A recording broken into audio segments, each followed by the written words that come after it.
You know Gray Bar for electrical parts, but there's one more thing you may not be thinking of us for that can help maximize your next project's total value. Our pre-project planning services are designed to help you win the bid, save on labor costs, and keep your installers productive across your entire build. The sooner you call us, the better.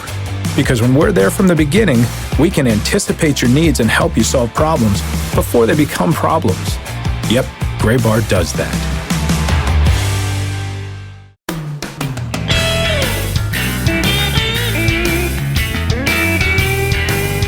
Next week, pitchers and catchers are reporting to spring trainings across the globe. And by that, I mean in Arizona and Florida. We're almost there, Sam. We are almost there. So much you can taste the sunshine.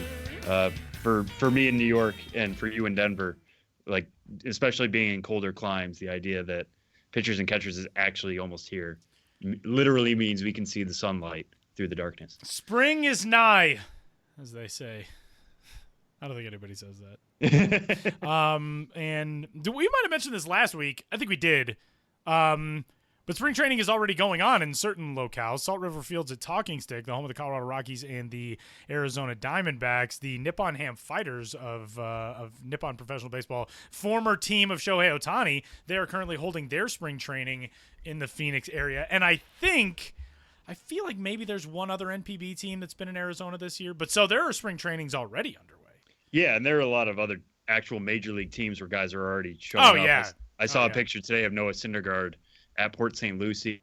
It's kind of funny now where we think of like pitchers and catchers reporting date as like this grand day where everybody shows up for the first time and gives each other hugs in the parking lot and all that. A lot of these guys have been around for a while, just because the facilities you're going to find in the spring training areas are much better than they would have at home. And it's just so much better to work out in the program that the team is setting up for you. But still, there's something, traditional about pitchers and catchers reporting dates and all of that. And it still feels good to have one day on the calendar where you can say, listen, this is when spring training officially starts. So we'll take it where we can get it. Truck Day. We already had Truck Day, which is always a random and fun day on the baseball calendar. Have you ever been to a Truck Day? I did go to a Truck Day a few years ago at Coors Field, in which they haven't done since, or at least I haven't been on the emails, but they invited everybody down and you got to speak with the equipment managers and the clubhouse guys and all that kind of stuff of what exactly goes into it. And it's pretty cool. See, that's so much better. Like when they're actually explaining what's going on rather than everybody kind of gathering around a truck. Yeah. Like hundreds of thousands of sunflower seeds and the millions of pieces of bubble gum, whatever it is. Like it's insane. The amount of, the level of detail and stuff that goes into it. Right. I feel like for a lot of people, it's just their version of Groundhog Day. Yeah.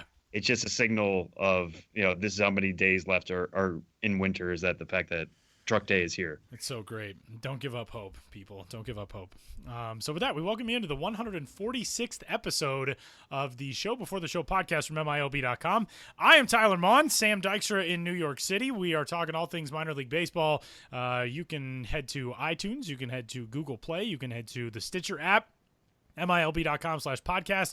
Anywhere you find your podcasts, you can find us and you can give us a rating and a review and a subscription. You can get in touch with the show, podcast at MILB.com. We think we got a good phishing email from the Russians, presumably today, trying to get us to click something to reactivate our account. Yeah, and when I did click that, Google Chrome swooped in. It was just like, no, you really don't want to do this. Well, the good news is I keep all of the Show Before the Show emails on my very own private email server, and that has never caused anyone problems. And then you just wipe it clean at the end of every day. Right. Just safe, right. Yeah. Just to make sure. It's never been an issue. So welcome inside this week's edition. We are in the final week. We're in the cone of silence, the final week for pitchers and catchers report all across the big leagues to spring training camps. And we have increasingly from year to year gotten more questions from people as to the parameters of spring training. We answered one of those last week, kind of how you can find where teams are going to be, players, all that type of stuff. But if you have questions, if you're planning on heading to spring training, if you've got questions, feel free to email them to us, podcast at MILB.com, or you can get in touch with us on Twitter. Sam's at Sam Dykstra, MILB. I'm at Tyler Mon. If you're going to be in Arizona or Florida, let us know. We'd love to catch up, say hello. If we're going to be at camps on the same day, whatever it is. Maybe Josh and I will find you when we go to get ice cream at this place where we got ice cream last year, where I had blue dyed cookie dough ice cream in between. No. The ice cream was Cinnamon Toast Crunch between 2 chocolate chip cookies, I think it was. No, it was inside a donut. Okay, you're just showing off. Like, yeah, it was inside a it's donut. It's not in this wonderful package. It's in I'm another trying to find the wonderful picture package. again. It was it was called the dough melt, and it was at Novel Ice Cream in Phoenix, and it's a warm glazed donut bun stuffed with artisan ice cream. And I got it was called the Cookie Monster, and it was Cinnamon Toast Crunch pieces inside of like blue vanilla ice cream, and it was amazing. So if you're gonna be there and you happen to run into Josh, and I will probably be there every day, then just let us know.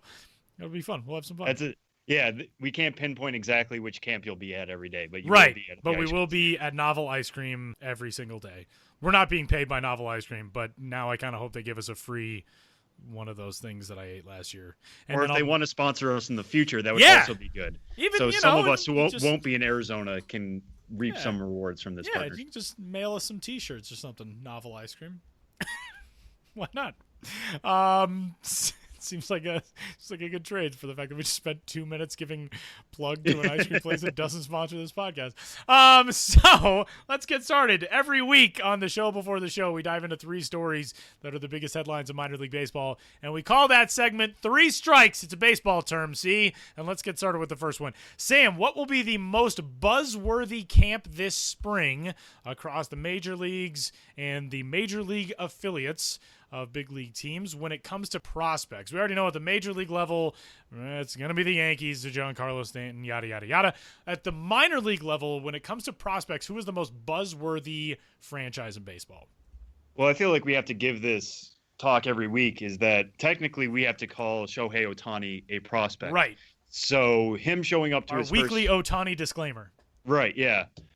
Him showing up to camp is buzzworthy from that perspective, just to finally get to see him work both sides of the ball. I'm actually really interested to see how his workout routine is. Some people say it's really difficult in the spring to kind of coordinate a two-way player because they have to go throw with the pitchers, but they also have to go take batting practice. How does that kind of work itself out? You guys will be able to tell me more about that when you're down in Arizona, but I'll be keeping a close eye on that. Exactly, how much are they going to allow him to pitch? How much are they going to allow him to hit? All that kind of stuff. Keeping a close eye on that because we just have not seen this at the major league level before. But my personal answer for most buzzworthy camp, because there's a couple different storylines there. I know you mentioned the Yankees, and we kind of put them off the side because the most interesting thing is going to see Giancarlo Stanton and Aaron Judge taking batting practice, and I think they're going to open up camp 30 minutes earlier this year, so people can actually see basically a home run derby every day in Tampa, and I don't blame them for that. But I still really like this Yankees camp from a prospect perspective because I feel like it's the one camp in which there are a couple chances for prospects to break through legitimately to the major league roster. They're going to be trying to get starting spots, and it's not just lip service. I mean, every year there's talk about, oh, could this guy make it? Maybe if he has a good spring, we'll see. And then they always send him back down because of service time issues or whatever. But with the Yankees, they have 2 openings on their infield. They have one at third base. They have one at second base. They also have 2 really good infield prospects who look major league ready in Miguel Andujar and Gleyber Torres. I list them in that order because I feel like Andujar really has the inside track right now at the starting third base spot. People talk about questions about his defense and all that, and I get that. But this is a guy who is, major league ready with the bat. He's number 3 right now in MLB.com's ranking of third base prospects. Last year, he was absolutely devastating at both Double-A Trenton and Triple-A Scranton, hitting 315, 352, 498, 16 homers, 2 triples, 36 doubles. Came up for a couple games, 5 with the Yankees in the middle of the season. So he's gotten a little bit of taste of that. They traded away Chase Headley a couple weeks ago, or last month, I think it was, or 2 months ago. So they have that opening now. What happens with it? Todd Frazier went away in free agency, just recently signed with the Mets, crosstown rivals. Brian Cashman has mentioned some ideas about who could potentially play third, but Andujar is good enough right now to at least get a long look, and he has a legitimate shot. He already has, some service time. It won't be a complete shock to him to be in the majors on opening day. Torres over at second is the bigger question mark. Last year his season ended prematurely after he had a freak accident that led to Tommy John surgery on his non-throwing elbow. He's still recovering from that. By every indication, he's ready to go. He's posting tons of workout videos on Twitter, all that kind of stuff. In a normal situation, if he was already a major leaguer, he'd probably be starting the year in the major leagues. He doesn't have that major league clock started yet. So, even coming off the surgery, they're still going to want to see him show that he's fully healthy and also show that he can kind of handle second base. He's a natural shortstop. I think he would stick there in any other organization, or most other organizations at the very least. Didi Gregorius coming off a big year. Going to be really hard to push him off short. So Torres could be a second base option. Again, Cashman is saying all the right things. He's said that, Torres is in that mix along with a couple other guys like Tyler Wade. But, he faces a little bit more of an uphill climb. He is a top 5 prospect. He does have the talent to be the Yankees starting second baseman at some time this year. I would love to see them get aggressive with him. Just say, listen, you're ready. We know you're ready. We're trying to compete. We're trying to win this division. We're going to need you as many games as we can. You're our starting second baseman this year. But the fact that the Yankees have those 2 openings and legitimate prospects ready to step in, that's a camp that I'm going to be keeping a close eye on, I think. It's a good one. I'm going to go to the San Diego Padres organization, and there are, a handful of systems that have a lot of elite level prospects, but the Padres right now, I don't know, I've got such a crush on that system at the moment. It's just like everywhere you look in that system, at every position, it seems like there's somebody super fun to watch. Mackenzie Gore is the top-ranked prospect in that system. Mackenzie Gore has never pitched outside of the lowest level of the minor leagues. He pitched in the Arizona League last year. Of course, he was the 3rd overall selection in the draft, so it's not as though he was some aged prospect if they've just been keeping under wraps. But in his first professional season, 7 starts, an ERA of 1.27. He struck out 34 against 7 walks in 21 1/3 innings. It gives you an idea of how good Mackenzie Gore is, that he's the top prospect in the system, and he's only pitched in 7 games, and he's only 18 years old, and the rest of the system behind him is loaded. I'm really interested to see what Cal Quantrill will be able to do, the Stanford product, friend of the podcast, who struggled a little bit at Double-A this year. The strikeout numbers were down from when he jumped up from Class A advanced like Elsinore to Double-A San Antonio in the Texas League, but Cal Quantrill is a really, really fun prospect. The middle infield duo of Luis Urias and Fernando Tatis Jr., in Sam's prospect crush on Ronald Acuna is becoming my prospect crush on Fernando Tatis Jr. Adrian Morejon, who is still just 18 years old and last year made 13 combined starts between Tri-City in the Northwest League and Fort Wayne in the Midwest League at the full season level, combined a 3.86 ERA, 58 strikeouts and 63 innings for an 18-year-old in full season ball. He only walked 16 combined over those 63. And Anderson Espinoza, who did not pitch at all last year.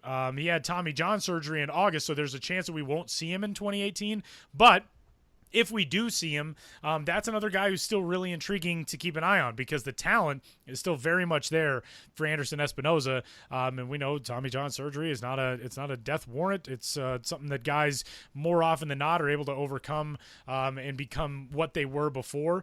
So that's just that upper echelon of the Padres system. But even beyond guys, there are so many interesting prospects. Jacob Nix is down that list. Austin Allen, the catching prospect, is down that list. Michael Getty's an outfielder. There are just a lot of really interesting components in that system right now, but I think the top end in the Padres organization is as good as anywhere else. And the fact that they are building a culture in that organization now that I think they're comfortable having their identity behind bodes well for the next few seasons in San Diego. I don't know if 2018 is going to be a great year in San Diego, but I think 2019 and beyond are going to be really, really good. And I think AJ Preller tried that one crazy offseason in San Diego in which he acquired everybody at the major league level and really kind of just drubbed that farm system, which was strange because the way he got that job in San Diego and the way he built himself as an executive was on the international market and through the route of building a minor league system and what they were able to do in Texas. Now that he's gotten back to those roots and gotten back to that identity, this system is so loaded, and I'm really going to be excited to see what's going on in Peoria. Yeah. And you brought up Anderson Espinoza, and I highly doubt that he's going to be throwing anything this spring. But one thing I would love for you guys to look out for whenever you're there is just how is he mingling, with the team. I mean, there are so many Latin guys there. You mentioned Morejon, Michel Baez. You keep going down this list, Jorge Oña. I think there's a good mix of international talent here for Espinoza to kind of fit in, and they want this to be the core. They want these guys to stick together through the system. So even if Espinoza isn't throwing, what is he interacting, or how is he interacting with everybody around him? What is the atmosphere on the backfields? That whole thing. Do these guys know that their future is as promising as we think, or what is that kind of gel like? So lots to follow there on that San Diego camp. Strike two, Sam. Pitchers and catchers report to spring training coming up next week, and there are always really interesting batteries across the minor leagues in which prospects come across prospects and get to work together as pitchers and catchers. Who are you keeping an eye on, the most intriguing or your favorite pitcher-catcher combination that could work together coming up this year? Yeah, so this isn't just, guys who are going to be showing up to camp at the same time and, might be working together in the spring. We're trying to focus here on guys who are going to legitimately be, batteries come April, May, June even. So the one I want to focus on here is in the A system. And I really like this A system, and we can have that discussion another day. I think it's really up and coming. I really like a lot of the moves they made last season to kind of build things up. But the one I want to focus on here is A.J. Puck and Sean Murphy. A.J. Puck, a lot of you know, he's the number 32 overall prospect in baseball right now. He's the 6th overall pick in 2016. Really lived up to the hype last year. Not when it came to ERA, but I did a story earlier this offseason about how he had one of the better FIPS in minor league baseball, and that comes from his ability to strike guys out. He struck out 184 in 125 innings last year, relying a lot on the fastball and slider. But if you talk to him, he feels like his changeup is really improving. That's what he was really happy with last year. So if he can have that 3-pitch mix, add in a kind of developing curveball, he could be even more devastating. And to see him on the mound is freakish. And to begin with, he's 6'7", 220 pounds. Got a lot of moving parts to him, but he still repeats pretty well for that size. So I would want to see him work with anybody regardless. But the fact that he could be back at Double-A Midland with Sean Murphy to begin this year, I have some questions about if one of them is going to be at Midland, one could be at Nashville. Who is that going to be, vice versa? They both played for Stockton and Midland last year, so I wouldn't be surprised if they're back together in the Texas League just for a quick taste this time around. But Murphy, when MLB.com came out with its positional rankings a couple weeks ago, Murphy came in at number 4. And not because of his hit tool or, his power or anything like that. It's because of what he is defensively. He got some time in the Arizona Fall League last year. You're working with a lot of pitchers at that point, a lot of guys you haven't worked with from different organizations, the whole thing. You got a lot of people talking about his defensive work, how good he is at blocking, how good he is at framing, how good his arm is. His arm was given a 70 grade on the 2080 scale. So, that's a plus arm. I think he threw out about 33%. That could potentially go up the more he matures. He was a 3rd-round pick in 2016, so taken a couple rounds after Puck, but still has a really exciting future. And the fact that he works with staff so well and will continue to get to work with Puck, these are, the relationships you want guys developing when their batteries coming up together. But so by the time they get to the majors, it's not introducing yourself. It's, all right, I know what you do best. And that goes to both ways. Let's keep doing this, except for now we're doing it at the major league level. So to see them continue that partnership will be really exciting for me. And, if they continue to take jumps as they did last year, it wouldn't surprise me to see both or either one in Oakland at the end of the year. But that's got to start out, with them continuing to flourish here coming up in April. They're both non-roster invitees to spring training, so they'll get some work on the major league side, get to show the A's how ready they really are. And again, I wouldn't be surprised if we continue to see these guys work together beginning of the year and then potentially end of the year in Oakland. I've got kind of a wild card coming into this one, and it involves a few different things all coming together. One of the most intriguing catching prospects in all of baseball is Carson Kelly, who was ranked going into 2018 as the second ranked prospect among all catching prospects in Major League Baseball's or in minor league baseball via MLB Pipeline. So Carson Kelly, if he's not in St. Louis to open up the season, he spent 68 games at Triple-A Memphis last year. If he goes back to Triple-A Memphis, there is a chance, and if he doesn't, Andrew Knizer will be right behind him, who is a guy that is maybe not quite in that same tier, but maybe in the tier right behind Carson Kelly as far as talented catching prospects. Those guys could very well be paired in a battery with Alex Reyes, who's the 7th ranked right-handed pitching prospect still to this day in the game of baseball. And in the Cardinals organization, coming out of 2017, is still the top-ranked prospect in that system. But he's coming off a Tommy John surgery last year. We did not see him pitch in the 2017 season, so we may not see him right out of the gate. He did have Tommy John surgery in February of last year. It was right at the start of camp. We started hearing a little bit about tightness in the arm, and then all of a sudden it was Tommy John surgery. So he's got a bit of a head start on the rehab process, so we could see him theoretically in April, which would be 14 months after the operation. But even if it's a slower road back for Alex Reyes, once he gets into full game speed, I would assume he's going to be back in Memphis. And that is a really, really fun arm still, as long as he gets back to being at least approaching what he was. I mean, Alex Reyes, when healthy, has a 75 grade fastball, which is almost as good as you can get. Michael Kopech has an 80 grade, and Kopech is the best graded fastball in minor league baseball right now, maybe behind Shohei Ohtani, but again, kind of a different situation with him. I like those guys, though. I like that group. You just hope, above all, you hope for the health when it comes to Alex Reyes. But if he is back in Memphis, one way or another, he's going to be thrown to somebody really interesting. Yeah, and I know there's a lot of debate amongst Cardinal Nation, or whatever you want to call it, Cardinals fandom, about how they're going to use Reyes. You know, do they use him as a power arm out of the bullpen right away and kind of limit his innings that way? Or, you know, do you try to continue make him a starter? I would love to see him stick as a starter. You know, he's too good a pitcher to just say, we're just going to use you 1-2 innings at a time. I know coming off the injury, you know, like I said, they want to limit innings and they want to get the most out of him in a major league look. But I agree with you, Tyler. I think sending him to Memphis, continuing to work him as a starter, letting him get the most out of his innings, get the most out of his pitches, face guys, you know, second or third times through the lineup. You know, if it means giving him 3 innings or 4 innings starts at the beginning of the year, that's fine. But you know, Alex Reyes should be a starter going forward. So why tinker with that at the beginning? That is, there are so many things, the way dominoes fall in terms of where guys are assigned and who impresses in camp and whatever. It's a guessing game going in, what types of combinations we could see. And a lot of times you're really surprised by the really intriguing catching prospect to land with a really talented rotation. Maybe it's a step up from where you would expect him to start, because organizations want to see how that guy will handle a really talented staff. So that's one of the really fun things to watch that goes somewhat under the radar when you're watching where prospects land. But the way those groups are paired coming out of camp is always kind of a fun dynamic. Strike 3 this week, Sam. I don't know if you knew this, but on Sunday, your team lost the Super Bowl. Thank you for framing it that way. Yeah. It wasn't a team won the Super Bowl with a great strip sack and the whole stuff. No, lost the Super Bowl, Sam, yes, on Sunday. Thank you. And my tears just dried, but thank you. No, it's fine.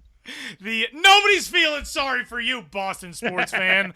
The Philadelphia Phillies, a very promising minor league system. And Sam, you and I have talked about this 2-3 years ago. We talked about the Phillies as like, oh man, look at what they got going on in that system.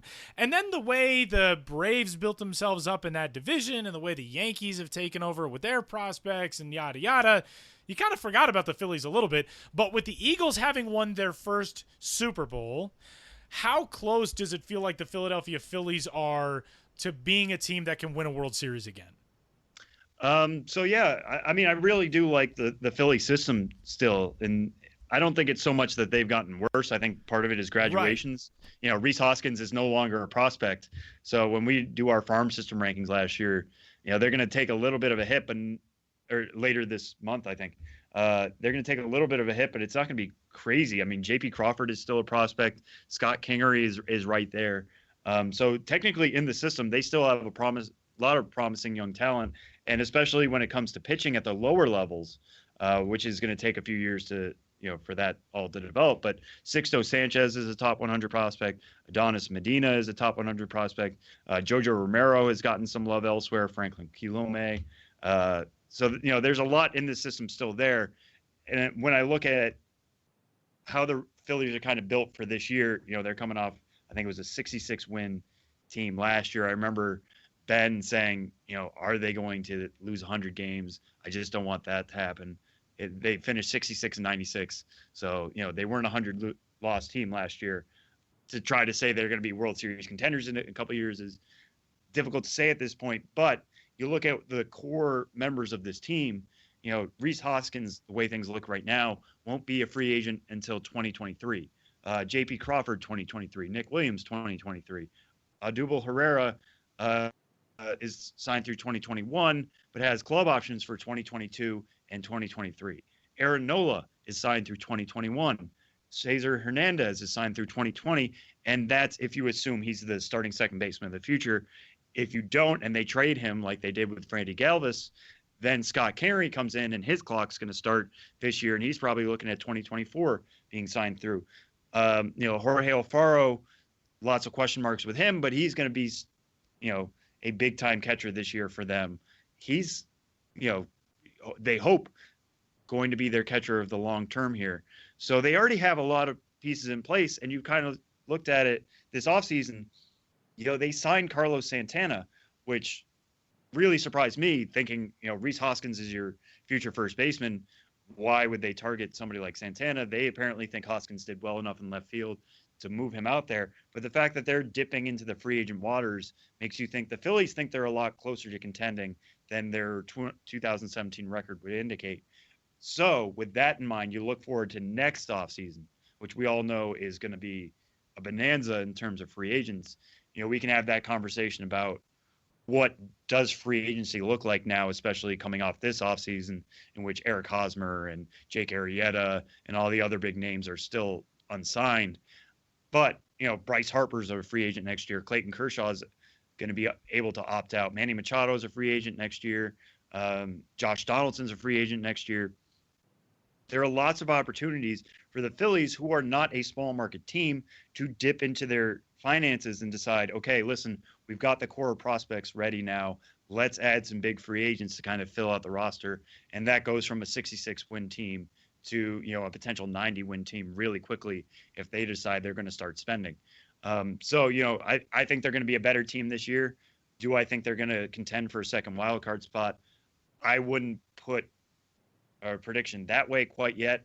Do I think they could hover around 80 wins? I do. I think J.P. Crawford's going to be really good this year. Adding Kingery to that mix and however long they can. Getting Rhys Hoskins in for 162 games is going to be huge. Adding Santana to the mix is going to be great. I have some questions about their pitching. So if I had to say what year they're going to be like really big World Series contenders, it's probably 2020, when we're talking about a time when Sixto Sanchez will probably be fully major league ready, and some of the other guys I mentioned. But beyond Nola, there's not a guy on their starting staff that I can say with real confidence, should be a top 3 pitcher on a World Series team. So they're going to have to do some tinkering there. But I think they're a lot closer than what their performance last year would indicate. So, Philly fans, maybe there's more coming for you. Sixers are playing well. Phillies are loaded up, and you gotta. Did they burn down the entire city though? I didn't really get to. I'm assuming. I think they left up the Rocky statue. Oh, okay. Well, that's good. But they did leave a crack in the Liberty Bell, and they're going to have to fix that. Unbelievable. Like that. No respect. That thing has been through enough, hasn't it? Yeah, you're right. These kids today, no respect for the Liberty Bell and its crack. We are going to wrap up Three Strikes for this week's 146th episode of the Show Before the Show podcast. But coming up, we're going to stick with MILB.com. We are going to hear from Josh Jackson, your, mine, and our Josh Jackson. Yours? Mine? I don't know. And also his wife's. Doesn't matter. Oh, yeah, and Ella's. She's Yeah. probably got more of it. Yeah, and Josh has a couple of cats. Who Mickey partially owns Josh as well. So Josh is going to join us. He's going to talk about a really cool story that he had up on the site this week on the Maine Guides, the Triple-A Maine Guides, formerly of the International League, and tell us about one of the really unique stories in IL history. Josh Jackson coming up next.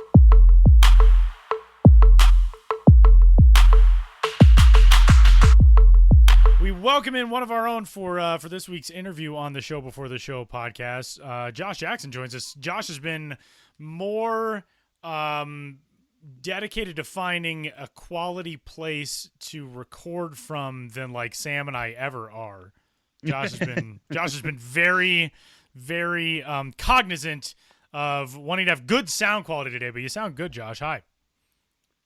Hi. Well, despite my efforts, we may well get like fire trucks or weed whackers or screaming children or all of the above all at once. So I mean, you're in Los Angeles. we'll I feel like those just happen anyway. Right. They're The just all over the soundtrack place. of our lives. Right. Maybe First I'll things get some first. Coyote howls in here. Oh, that'd be cool. You never know what you're gonna get. First things first, Josh and I have booked our palatial estate for spring training. The PE rides again, our third year in the PE, and very excited about it. So Josh and I will be at Cactus League spring training coming up March 17th through the 23rd-ish. I say ish because I get in like late on the 17th and leave late on the 23rd, and so there will be coverage in there for those days, but not exactly nailed down which places. Josh will be getting in on the 18th and likewise leaving on the 23rd. And Sam is headed to the Grapefruit League. Sam, I bet your place will not be as cool as our place. I mean, that's guaranteed because there will be two of you and one of me. That is but true. Also the fact that it is the two of you and just the one Well, of me. that's affects true. things as well. Sam, you'll have to stay in the number of places probably, right? Hopefully. Last year I stayed one place in Tampa and then another place in West Palm Beach. Hopefully I'll move around a little bit more this year, but that's just the nature of Florida compared to what you guys have in Arizona. We get the convenience of the Cactus League, and Josh and I booked this place that found on Airbnb, and it looks just way too cool, like super nice. So, and like was pretty affordable, and booking a month out, I figured, well, there's no way that this is actually going to work, but like the dude got back to us. The thing that I liked most about it, though, and I pointed this out to Josh, there are 99 pictures on the Airbnb listing, but only 21 of them are the actual place itself, and then the other 78 are just things you can do around Arizona. There's like just random Sushi. pictures, like There's a picture of skydiving. Yeah, there's a picture of sushi. There's like pictures of snow in the northern Arizona mountains. And I was like, there's one of polo matches, which I find very strange, of like dudes on horseback chasing after a ball. I don't think many people go to the Phoenix area for the polo. I could be wrong. I don't know. It's possible. No. Yeah, I don't know. Oh man. Well, I guess we'll find out. If Josh and I start submitting a lot of polo stories from the Cactus League, you all will know that we made our way to broadening our horizons. So with that, we're gonna get to what we actually are having Josh on the show for, and it's not to talk about where we're gonna be staying in 6 weeks in Phoenix, although that's very exciting for us. But Josh wrote a story that is up on the site right now and is fantastic. Whenever Josh dives in and goes long on historical stories, they're always great. And this one is about something that is near and dear to Josh's heart as a Mainer, as a native Mainer, about the 1985 Maine Guides, or 84, correct? Was 84 the first season? Yeah, 84 was the first season, and they played as the Guides through the 87 season, and then they were the Phillies for their last season of 88. And so basically the crux of this story, the hook, if you will, of this story, is that the town of Old Orchard Beach, which hosted this franchise in the Triple-A International League, is like in no way a Triple-A city, and yet hosted a very successful franchise for a short term, a team that kind of struggled toward the end of its run there, but small town, a place that gets a lot of tourists, but was able to build a beautiful ballpark that still stands, still hosts baseball. This is a really neat story. Just kind of take us through the genesis of this for you. Well, yeah, the genesis for me is that, as a kid growing up in Maine, the guides were always, I was always kind of aware of them, but you know, they were really gone before I had any real knowledge of baseball before I was able to really understand like anything about the way minor league baseball worked, or really kind of like what professional baseball really is in all its different incarnations. And then at some point, not that long ago, I mean, I say that, and it was probably like 10 or 15 years ago, I was kind of like, hey, what the heck were the Maine Guides anyway? Like, what level of ball was that? Like, who played there and for how long? And yeah, I looked it up and I was like, wait, they were in the International League?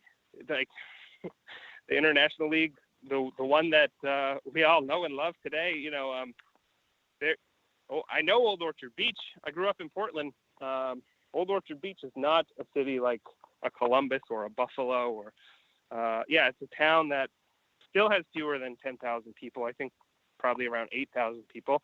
And at the time, it was like around 6,500 people, which, you know, I think there's most short season towns are larger than that now. So I was kind of fascinated by that and always kind of wanted to explore what exactly went on there. And what exactly did you do for research for this type of story? I know you went home, which I'm sure was part just like a visit to go back to Maine, but it seems like a lot of what you got from that trip went into this story. You know, what type of people were you talking about? How did it lead you to some of the people you did talk about or talk to? I mean, you have quotes from like former managers, from former bat boys, just lots of local flavor in this story. Walk us through exactly, you know, how you were able to get in contact with some of these people and how are they still able to share their memories of the Maine Guides, you know, some 30 years later. Well, sure. The going, you know, to visit my family in Maine this January was actually the point where I said, oh, you know what, this could be a great time for me to do that story on the Maine Guides, look into the Maine Guides the way that I'd, you know, had them on my mind for a while. The way that our schedule works, you guys both know, and I think probably a lot of listeners do too, is during the season we're pretty kind of, you know, pedal to the floor on just kind of keeping up with everything that's going on in minor league baseball now. And then during off seasons, we get to sort of explore historical stories or take some time to kind of explore in greater depth stories from the last few seasons that we don't really have the time to do during the season. So a trip to Maine meant it was time to, during the off season, meant that it was time to go ahead and pitch this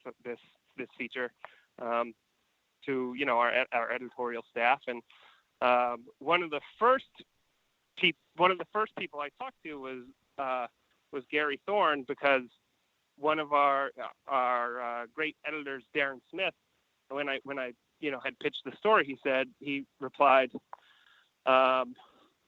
you know, Gary Thorne was a part owner. Gary Thorne, of course, is the broadcaster for the Orioles and has done a number of other major league sports and I think even like pro wrestling. He's done a huge amount of nationally broadcast games since, had a long career in broadcasting. So I explored that and reached out to Gary Thorne first, and he actually had been a lawyer in Bangor, Maine, and that through that life as a lawyer, he was connected to this figure named Jordan Kobritz, who kind of spearheaded this project and you know, switched careers from being a lawyer to deciding like, hey, I want to be in baseball, so I'm gonna do that. And he brought Gary and some other investors on board. Thorne had decided he would take just one summer, the summer of 1984. He would take a sabbatical from the law firm and call the Guides games because, hey, now he was a part owner in this team. He'd done broadcasting. He was a DJ at his his local high school when he was like 15. He had a show on Saturdays, I think, and had kept on broadcasting through, college and helping him pay for law school. But it was not something that he thought he was going to do as a career until he took the sabbatical with the Guides. And Peter Gammons, this is all in the article, so I should speed it up a little, I guess. But Peter Gammons at the time was writing for the Boston Globe, and he wrote a column about how great the Guides are, and kind of casually mentioned in there, like, oh, by the way, their broadcaster is incredible.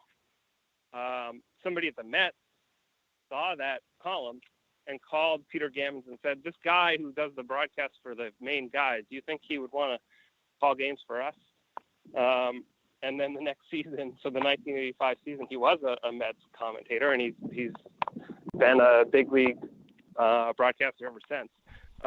He was a partner in a law firm at the time, right. And said, like, I was just figuring I'd go call some games for the summer on a sabbatical, and I go back to working at the law firm, and then he becomes a major league broadcaster after one season of during Triple-A ball. Like, that's a fairy tale story. It is. He was in a career that's a career where, he thought he was kind of set. This is what he was going to do. And different life now than he imagined before getting involved with the Guides, even when he was involved with the Guides.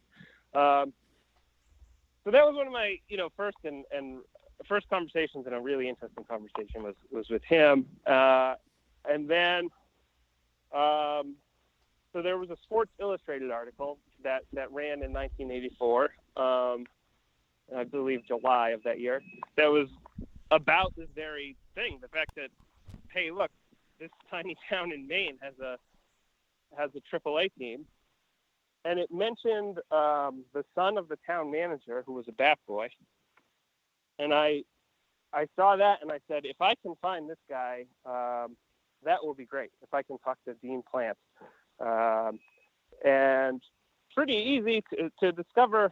Dean Plant is now the athletic director at Old Orchard Beach High School, as well as the football coach there and the coach of the girls varsity girls basketball team. So he was really excited to talk to me. I mean, I think he was surprised to on a random day in January get an email that was like, hey, do you want to talk about the Maine Guides and your bat boy experience there? And then through him, I got into touch with his father, Jerry Plant, who he's a really fascinating character too. Jerry Plant was he served in the Maine State Senate for, I think, at least parts of the 50s and 60s. I think large parts of both of those decades. He was involved in getting the Maine Democratic Party behind JFK for JFK's election. He has like a long and interesting legacy in Maine politics. So I was delighted to be able to talk to him too.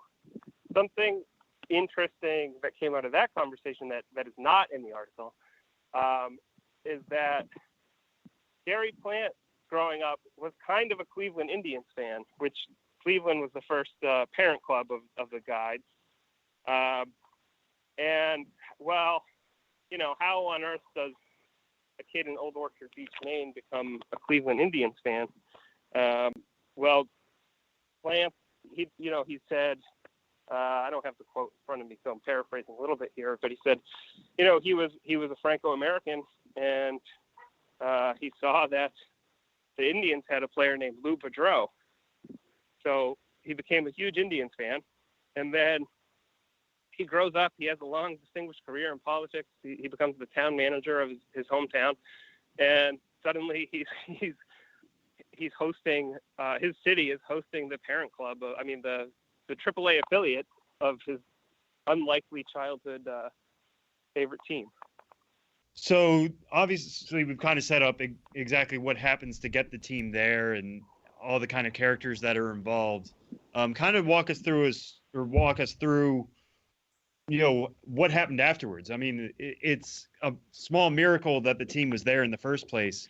It only lasted, what'd you say, 5 seasons, 84 to 88, become the right. Phillies in the 88 season, and then they leave for Scranton Wilkes-Barre. How was this? How did this team go away? How did they set up what seemed like a successful thing, the middle 80s, and then have it go away that quickly? Yeah, so there are a lot of factors kind of contributed to that. One of them is that,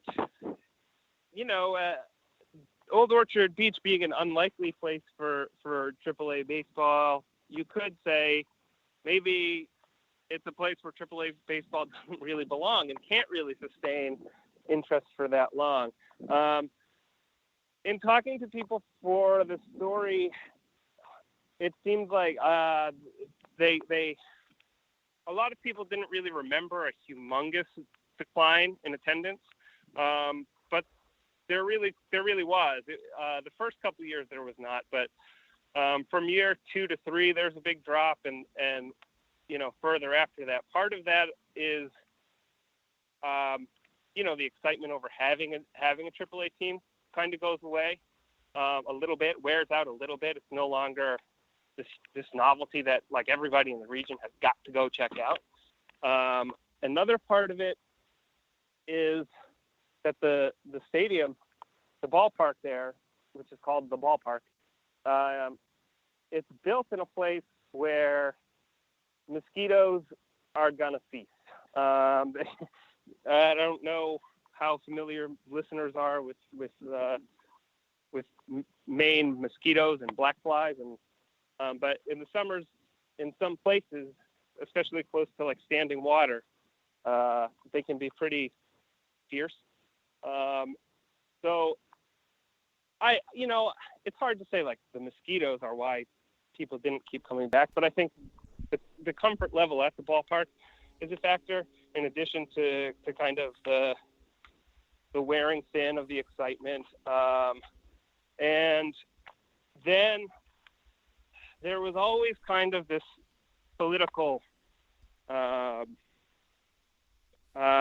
uneasiness, I guess is the right word, about the team being there from townspeople in the beginning. And some people seem to feel like this was the thing that really caused the attendance to decline, and which would then make the owner interested in selling the team. And then once the owner gets interested in selling the team becomes harder to get behind, because you don't know if the team is on its way out and you've only had it for a few seasons, you're probably not that happy about it. Oh, and the political situation is that the town of Old Orchard Beach was going to be responsible for paying for the construction of the ballpark and the maintenance of the ballpark, and they would end up owning the ballpark, although they were not the original owners of it. The owner of the ownership group of the ball club had the park built, but they did so with a loan that was guaranteed in a way by the town of Old Orchard Beach. The town said, if the ownership defaults on this loan, we'll pick up, what's left on the loan, and that's how the loan was guaranteed. So, yeah, actually, there's a quote that I did not use from a newspaper account at the end of the season, where it's a column that appeared in the Biddeford Journal-Tribune, where somebody who was a huge fan, he directly says, it's such a shame that politics had to ruin all this for everybody. So he really saw, and I think a lot of people in town really saw that as a big culprit. Hobart, when he wanted to sell the team, his intention was to get a Double-A team, I think from Waterbury, Connecticut, into the park. If it's not suited if he can't draw well enough for Triple-A, then maybe Double-A might be a better fit, I think was kind of the thinking there. And there is a perception still among some people in Old Orchard Beach that I talked to about that Koberts wasn't really interested in keeping the team there at all, that he just wanted to sell the team and move on and set up a new team somewhere else. But in fact, his agreement to sell the team included the ability to bring a AA team, or his understanding of the agreement was that he would be able to bring a AA team there. That all fell apart in this long long series of lawsuits and quite a bitter and acrimonious end there. But as those things can get over ownership of the team. But none of that, of course, did very much to get people to keep coming to the ballpark either. All right, Josh, last point. This story is fantastic, and it's up on the site right now. And if you're a fan of Triple-A baseball, or the International League, or New England baseball, you should really go check it out. But the previous long read that Josh did from a historical perspective was on the Hollywood Stars in the Pacific Coast League. And in that story, there was a tale about a brawl gone insane in which like the cops had to be called. Like the chief of police was like watching the game at his house and like had to dispatch people to break up a fight, a beanball war, and all that kind of craziness. I demand all of your stories going forward have insane fight stories in them. I'll do what I can. Start them if you have to. Yeah. Like if you start the fight, if you become the fight, that's your lead right there. Right. Journalist beaten up while instigating fight story with fight. I think it works. You assume I would lose the fight, Tyler? It's the classic case of you should see the other guy. It's a thing. Yeah, all right. We'll do some training in the PE for spring training. We'll prep you for it. We already know we're going to be swinging from the we already know we're going to be jumping on the beds and swinging from the fans, though we were expressly forbidden. Oh, wait. Yeah, we're not going to be doing that. We were expressly forbidden in the bylaws of this place that we got from jumping on the beds and swinging from the fans, which really makes me wonder why those specific things had to be included, because there's got to be a story there. But Josh and I certainly will not be doing that. And check out the story on MILB.com. Josh is on Twitter at JoshJacksonMILB, and it's a great one, as they all are from Josh. And thanks for joining us, buddy. We'll talk to you again in 6 weeks on the podcast for a little Cactus League extravaganza. Thank you so much for having me.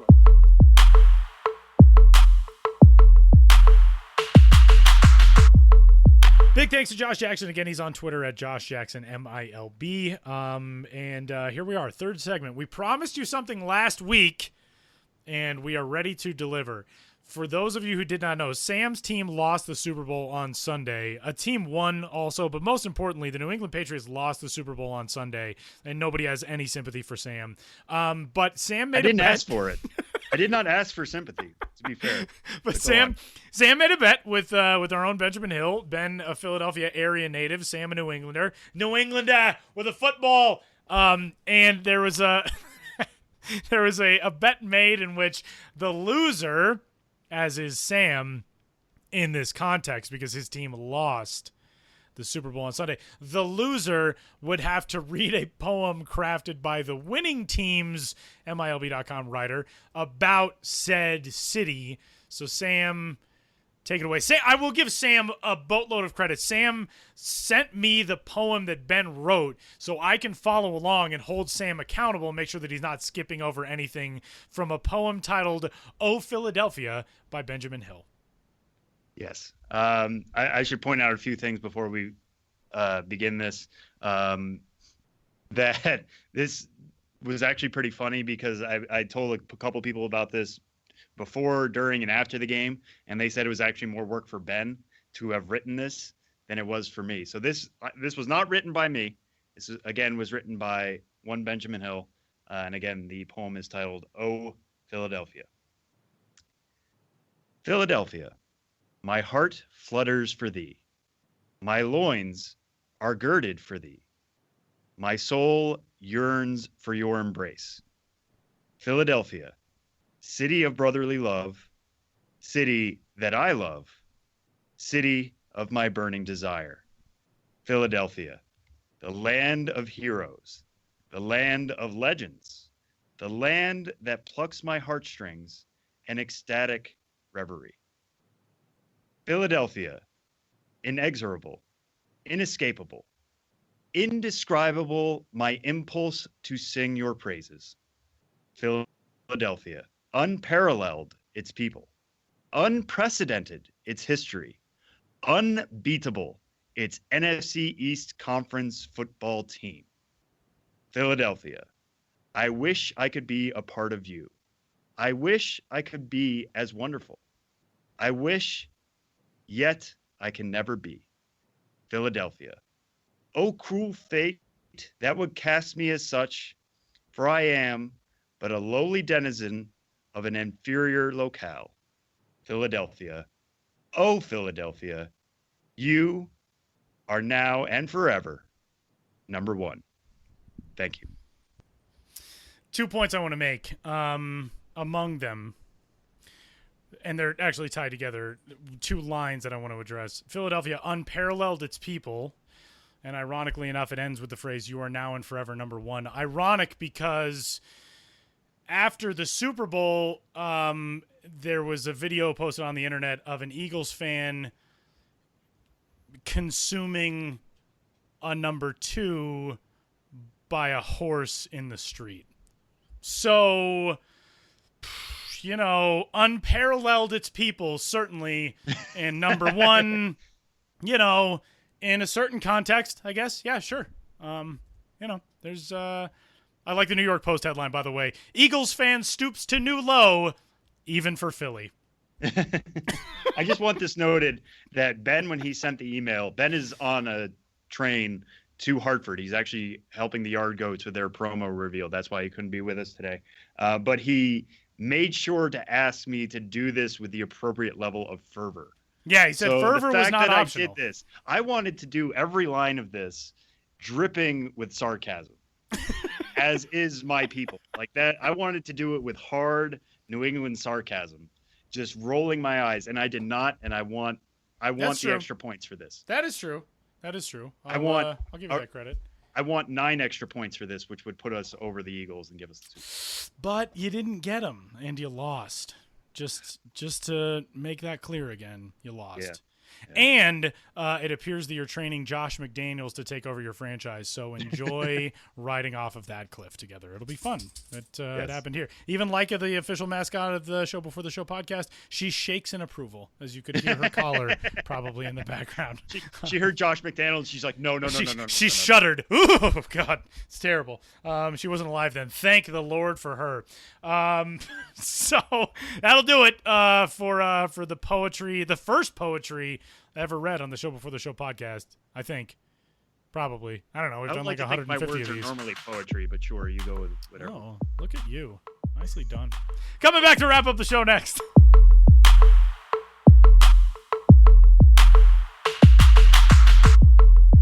We're going to get out of here. Episode number 146, the Show Before the Show. Head on to MILB.com. Double-A Baseball is headed to Amarillo, Texas. The series of movements that involves Colorado Springs and Helena and San Antonio and Amarillo and all this stuff. It's all in the story on the site from Benjamin Hill. Amarillo breaking ground on a ballpark. You can actually follow them already on social media at Amarillo Pro BB, and they've got all kinds of stuff getting set for an anticipated opening date of 2019, targeted completion date February 1st, 2019, for a new ballpark in Amarillo and Texas League Baseball to follow. By the way, Amarillo City Manager Jared Miller, in case you're wondering, is not the Vanderbilt product of the Diamondbacks organization, though his name is linked in the story to Jared Miller's player page. Not the same guy. I was going to say. Would have been cool. I immediately perked up and was like, wait a second. If he was like pulling double duty, friend of the podcast, it would have been pretty cool. But yeah, alas, I always love speaking to Jared Miller. It is not.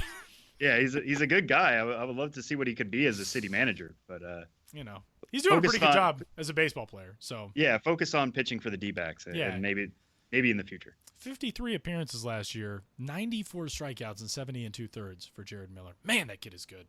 That'll do it. One other note, Yankees fans, another big acquisition. Russell Wilson headed your way from the Texas Rangers. Super Bowl winning quarterback Russell Wilson Super Bowl losing as well, quarterback Russell Wilson headed from the Texas Rangers to the New York Yankees. Big impact move, We could not Sam? tell you. No, we cannot tell you. He's only played second base, and as I mentioned earlier, the Yankees have an opening at second base. Yeah. What? But no, that's not. He's going to give some speeches at spring training. He's going to talk about what it's like to reach the pinnacle of your profession, and then he'll go back. Yeah, something like that. I want to know exactly what they traded. They traded future considerations. He was a Rule 5 selection to go to the Rangers, correct?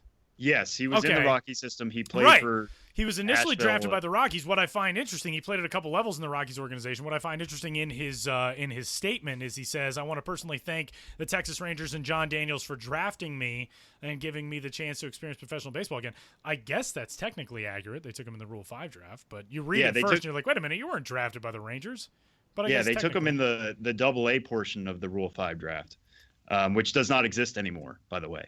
So. It was like for $12,000 or something. The Rangers acquired Russell Wilson from the Rockies, and the only reason he's still technically on these rosters and not retired or anything like that is so he can show up to spring training and like I said, be the inspirational speaker of the day and that whole thing, and collect a nominal salary and then get out of. I was gonna say, Dodge. like, they have to pay him something, correct? I think so, but it's Man. very little, and then he gets put on the inactive list pretty quickly. That is fascinating.